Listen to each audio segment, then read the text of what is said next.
Hi friends, welcome back to Poppy simple world. ഇന്ന് നമ്മൾ തയ്യാറാക്കുന്നത് നേന്ത്രപ്പഴം കൊണ്ട് ഒരു കാളനാണ്.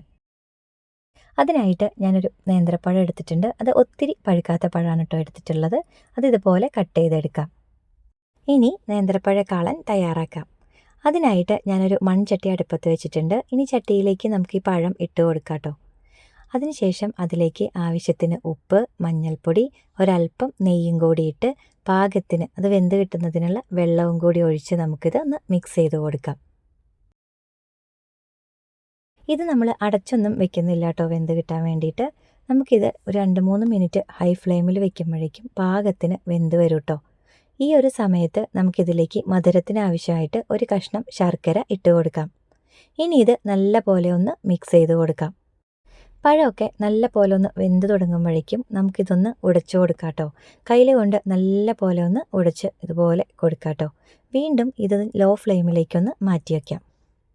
ഈ ഒരു സമയം കൊണ്ട് നമുക്കിതിലേക്ക് ആവശ്യമായ അരപ്പ് തയ്യാറാക്കാം. അതിനായിട്ട് ഞാനൊരു അര ബൗള് തേങ്ങ ചിരകിയതും അതിലേക്ക് അല്പം ജീരകവും കുരുമുളക് പൊടിയും ഒരു പച്ചമുളകാണ് കേട്ടോ ചേർത്തിട്ടുള്ളത്. ഇതിനി നല്ല പോലെ ഒന്ന് അരച്ചെടുക്കാം. അപ്പോഴേക്കും പഴമൊക്കെ നന്നായിട്ട് വെന്ത് വെള്ളമൊക്കെ ഒന്ന് വറ്റി വന്നിട്ടുണ്ട് കേട്ടോ.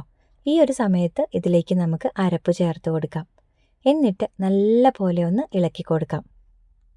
ഇനി ഇത് ഹൈ ഫ്ലെയിമിൽ വെച്ച് ഒരു 2 മിനിറ്റ് ഒന്ന് തിളപ്പിച്ചെടുക്കാം.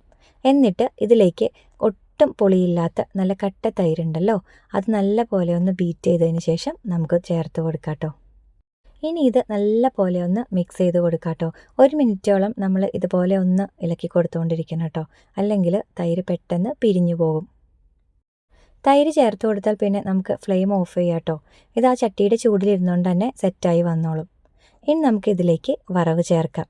അതിനായിട്ട് ഞാനൊരു പാൻ അടുപ്പത്ത് വെച്ചിട്ടുണ്ട്. ഇനി പാനിലേക്ക് നമ്മൾ ഒരല്പം നെയ്യാണ് കേട്ടോ ചേർത്ത് കൊടുക്കുന്നത്. ഇനി ഇതിലേക്ക് ആവശ്യത്തിന് കടുകിട്ട് കൊടുക്കാം. കടുകൊക്കെ നല്ല പോലെ പൊട്ടി വരുമ്പോഴേക്കും അതിലേക്ക് 2-3 വറ്റൽമുളക് ഇതുപോലെ കട്ട് ചെയ്തതും ഒരല്പം കായത്തിൻ്റെ പൊടിയും അതുപോലെ ഉലുവ പൊടിച്ചതും കൂടി ചേർത്ത് കൊടുക്കാം. ഇതൊന്ന് മൂത്ത് വരുമ്പോഴേക്കും അതിലേക്ക് വേപ്പിലയും കൂടി ഇട്ട് നമുക്കിത് കറിയിലേക്ക് ഒഴിച്ചു കൊടുക്കാം. അങ്ങനെ നേന്ത്രപ്പഴക്കാളൻ തയ്യാറായിട്ടുണ്ട്. ഇത് നല്ല ടേസ്റ്റുള്ളൊരു കറിയാണ് കേട്ടോ. ഇതിൻ്റെ കൂടെ ഒരു പപ്പടം കൂടി മാത്രം മതി കേട്ടോ വയറ് നിറയെ ചോറുണ്ണാനായിട്ട്. അപ്പോൾ എല്ലാവർക്കും ഈ ഒരു വീഡിയോ ഇഷ്ടമായിട്ടുണ്ടെന്ന് വിചാരിക്കുന്നു. വീഡിയോ ഇഷ്ടമായാൽ ലൈക്ക് ചെയ്യുക, കമൻറ്റ് ചെയ്യുക, സപ്പോർട്ട് ചെയ്യുക. Thanks for watching.